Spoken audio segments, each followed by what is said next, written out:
Ya netizen dan sahabat pecinta maritim, TNI Angkatan Laut melaksanakan validasi organisasi untuk jajaran Koarmada Republik Indonesia sesuai dengan kebutuhan organisasi TNI Angkatan Laut dan perkembangan situasi di perairan Indonesia terkini. Koarmada RI akan bermarkas di Jakarta, sedangkan Koarmada 1 yang semula berada di Jakarta akan berpindah ke Tanjung Pinang, Kepulauan Riau. Saat ini saya sudah berada di negeri Gurindam 12, Tanjung Pinang, dalam rangka mengikuti kunjungan Kepala Staf Angkatan Laut Laksamana TNI Yudo Margono beserta rombongan meninjau sejumlah sarana prasarana yang berada di Kepulauan Riau guna mendukung markas komando baru di sejumlah organisasi TNI Angkatan Laut. Kunjungan kerja akan diawali dari Pangkalan Utama TNI Angkatan Laut 4 Tanjung Pinang. Mari kita ikuti liputan selengkapnya. Didampingi Ketua Umum Jalasenastri beserta rombongan Kepala Staf Angkatan Laut Laksamana TNI Yudo Margono melaksanakan rangkaian kunjungan kerja di negeri Gurindam 12 Tanjung Pinang, Kepulauan Riau. Sesampainya di Bandara Haji Fisabilillah, Kasal disambut Panglima Koarmada 1 Laksamana Muda TNI Arsyad Abdullah dan Komandan Lantamal 4 Tanjung Pinang Laksamana Pertama TNI Dwika Cahya Setiawan. Sambutan hangat juga diberikan Pangkokopilhan 1 Laksamana Madya TNI Muhammad Ali beserta Forkopimda setempat di ruang VIP. Mengawali lawatannya di Tanjung Pinang, Kasal beserta rombongan melaksanakan sholat Jumat di Masjid Hajar Aswad Komplek Lantamal 4 Tanjung Pinang. Kasal kemudian menuju markas Komando Lantamal 4 Tanjung Pinang dan disambut dengan jajar kehormatan oleh prajurit serta Polrib.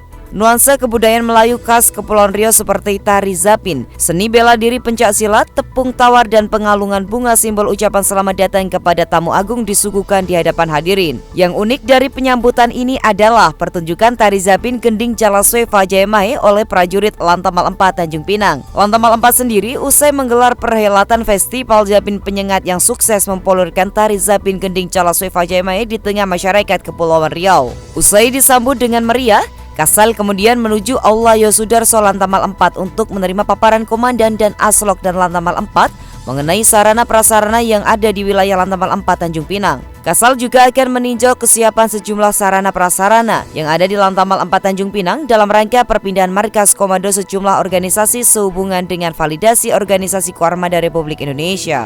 Kasal dalam konferensi persnya menyampaikan, Lantamal 4 Tanjung Pinang sendiri menurut sejarah pada awalnya adalah Komando Daerah Angkatan Laut atau Kodaeral, di mana sejumlah fasilitas sudah terpenuhi untuk memenuhi syarat jika dijadikan sebagai markas Komando Koarmada 1, di mana fasilitas gedung, dermaga, bahkan ada pangkalan udara untuk patroli maritim udara. Demikian juga personil yang mewakili Koarmada 1 cukup memenuhi dari jumlah personil Lantamal 4 yang ada sehingga tidak banyak melakukan pergeseran personil. Hal ini dianggap penting untuk menjaga keamanan Selat Malaka, Selat Singapura, dan Laut Natuna yang cukup rawan akan tindak kejahatan sehingga dengan perpindahan markas komando ini akan menjadi lebih dekat dengan komando pengendali. Ya, dalam rangka meninjau sarana prasarana yang rencananya akan kita pindahkan Koarmada 1 di Tanjung Pinang ini. Tapi ini masih dalam tahap peninjauan dulu tentang sarana prasarana yang memungkinkan.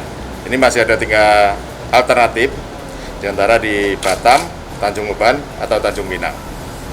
Ya, sehingga apa yang lalu pernah saya laporkan pada Panglima TNI untuk memindahkan Koarmada 1, ya tentunya dari persetujuan itu kita tinjau dulu sarana prasarana yang ada. Dan tadi dari sisi sarana prasarana yang ada, khususnya gedung Mako, ini sudah memenuhi syarat untuk ditempatkan Mako Koarmada 1. Kasal kemudian meninjau sejumlah fasilitas huni bagi prajurit seperti halnya Mes Perwira Soekarno-Hatta, Rumah Jabatan Cikuyon Marhalnan 4, Komplek TNI Angkatan Laut Dewa Ruci, dan Komplek TNI Angkatan Laut Raja Wali Kampung Jawa guna melihat secara langsung kelayakan hunian bagi prajurit di wilayah tersebut. Kasal juga diagendakan akan meninjau sarana prasarana yang ada di Tanjung Uban, Pulau Bintan guna melihat sejumlah kesiapan TNI Angkatan Laut dalam perpindahan sejumlah organisasi tersebut. Sementara itu, Ketua Umum Jalasenastri Nyonya Vero Yudo Margono juga melaksanakan peninjauan terhadap fasilitas Jalasenastri Korcap 4 DCA 1. Di antaranya adalah Galeri Korcap, Taman Olive, dan Taman Bahari yang terawat dengan baik hasil budidaya ibu-ibu Jalasenastri Korcap 4 DCA 1.